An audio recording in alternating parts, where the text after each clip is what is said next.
Good morning, afternoon, evening, ladies and gentlemen of the interwebs, depending on when you're watching this. As of today, there has been arguably, but not arguably, one of the biggest W's, that is internet speak for wins, of the Trump administration, a decision that has been long awaited, coming down from the Supreme Court of these United States of America, dealing with indirectly birthright citizenship, but they haven't gotten to the merits of that yet. More directly, nationwide injunctions. For those of you who may not know, Donald Trump issued an executive order not so long ago about birthright citizenship and how it should only be extended to people who were lawfully here in the country, or I should say, whose parents were lawfully here in the country, and not to illegals, people who are here unlawfully, or people who came into the country for example, birth tourism. And he issued this executive order, which subsequently got put on a hold by a nationwide injunction by a lower court federal judge. But if you don't know what that executive order read as, let's have a look at it, shall we? This is the executive order protecting the meaning and value of American citizenship. And you skip down to the paragraph where it talks about among the categories of individuals born in the United States and not subject to the jurisdiction thereof, because the argument here was that citizenship would apply to people who were born in the United States by naturalized citizens or people who were in the country subject to the jurisdiction thereof. Section 1, purpose: the privilege of United States citizenship is a priceless and profound gift. The 14th Amendment states, quote, all persons born or naturalized in the United States and subject to the jurisdiction thereof. That's the key point. We'll get back to it. Are citizens of the United States and of the state wherein they reside, end quote. That provision rightly repudiated the Supreme Court in the United States' shameful decision in Dred Scott versus Sanford, 60 U.S. 1857,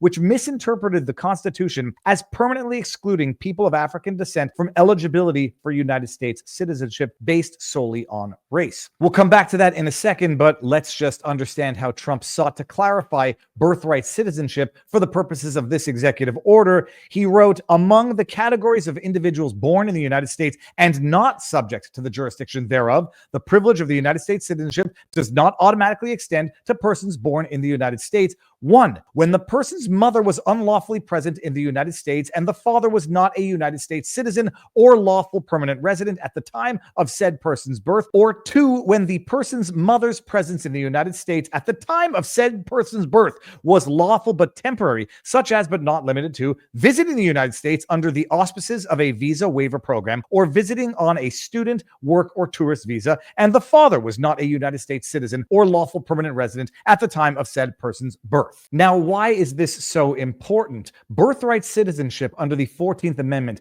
was intended to give to the slaves and the children of slaves citizenship by saying that if they were here subject to the jurisdiction of America, that slaves would be recognized as citizens and the children of slaves would be recognized as citizens. How that got expanded into applying to illegals, people who are here illegally or not lawfully, or people who are engaging in birth tourism, is that people said subject to the jurisdiction thereof means anybody who's in America at any point in time. Not so, said Trump, through the argument raised by John Eastman presented in this executive order, which was subsequently put on hold by a lower federal court that issued a nationwide injunction enjoining the enforcement of that executive order, meaning that Trump could not enforce that executive order until today. And by the way, don't take my word for it. Take AI overview, because it's kind of an interesting thing here. Birthright citizenship in the United States granting automatic citizenship to nearly everyone born on U.S. soil was firmly established by the 14th Amendment in 1868, primarily to counteract and overturn the Dred Scott versus Sanford decision of 1857.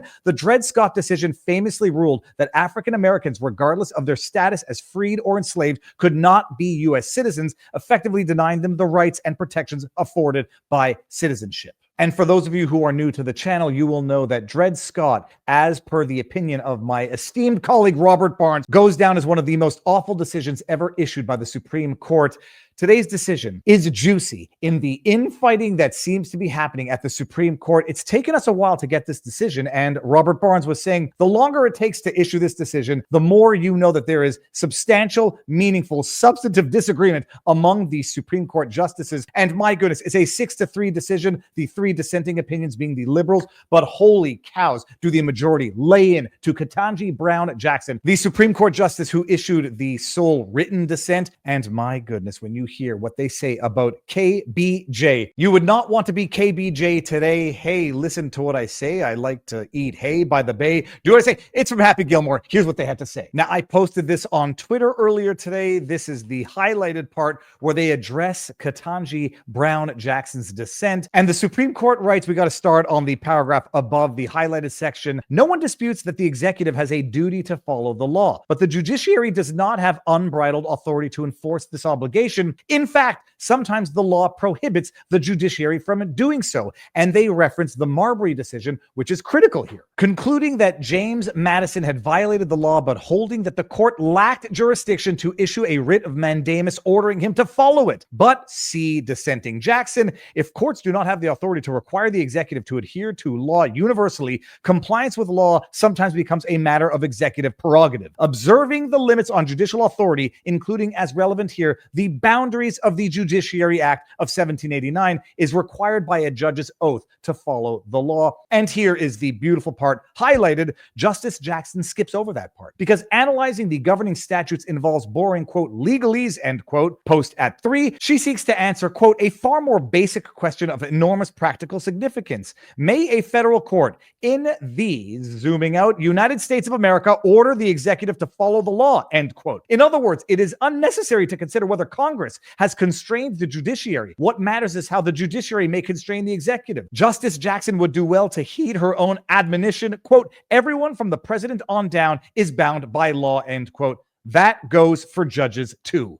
Oh! But as if that wasn't enough of a smackdown from the majority to the dissent KBJ, Jack Posobiec posted a tweet, and it's a thing of beauty as well. Another section. The principal dissent focuses on conventional legal terrain, like the Judiciary Act of 1789 and on our cases on equity. Justice Jackson, however, chooses a startling line of attack that is tethered neither to these sources nor, frankly, to any doctrine whatsoever. In other words, she basically just makes it all up and simplifies the question to one that is not based in law and one that gives the judiciary absolute oversight over the executive. But if you thought that was bad, wait until you have to hear what Amy Coney Barrett had to say about Ketanji Brown Jackson's dissent. It is a judicial smackdown. Page 23, we will not dwell on Justice Jackson's argument, which is at odds with more than 2 centuries worth of precedent, not to mention the Constitution itself. We observe only this: Justice Jackson decries an imperial executive while embracing an imperial judiciary. Now you have to understand just how beautiful that phrase is. Justice Jackson says we can't have an out-of-control rogue executive. We need the judiciary to rein them in. When ACB Amy Coney Barrett turns that argument entirely on its head and says, yeah, you don't want to have executive rule over the country. You want to empower judicial rule over the executive, even when the judicial never had the power to enjoin the executive to do anything. So yeah, I wouldn't want to be Ketanji Brown Jackson today, or any day for that matter. A woman who can't identify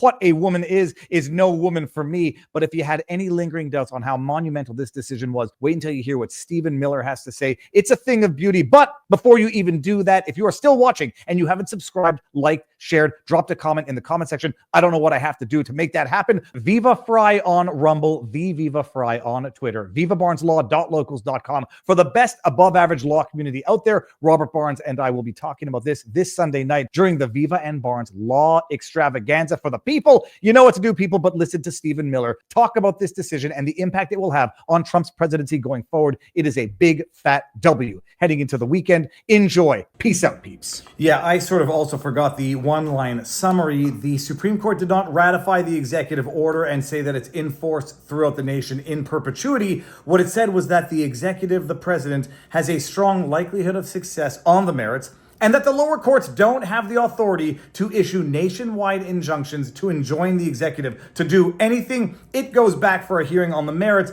but this is a wild, smashing success for the reasons that Stephen Miller is going to say right now. Boom. Chuck Schumer is cheering for district court tyranny. Chuck Schumer doesn't want to win a national election. Chuck Schumer wants to be able to install a single district court judge in a far left community to make decisions for the whole country. That is authoritarianism. That is fascism. That is not freedom. That is not American democracy. Let's talk about birthright citizenship. After the Civil War, Congress and America came together to ensure freedom for the children of slaves. Not the children of illegal aliens, the children of slaves. If you go to the UN today, the United Nations, you have diplomats from all over the world. None of their babies become automatic American citizens. Why? Because they're subject to the jurisdiction of a foreign country. Their allegiance is to a foreign country. Their citizenship is to a foreign country. Illegal aliens are no different, in fact worse, because illegal aliens are expressly forbidden from even being on our soil. Their allegiance is to a foreign land. They're under the jurisdiction of a foreign nation.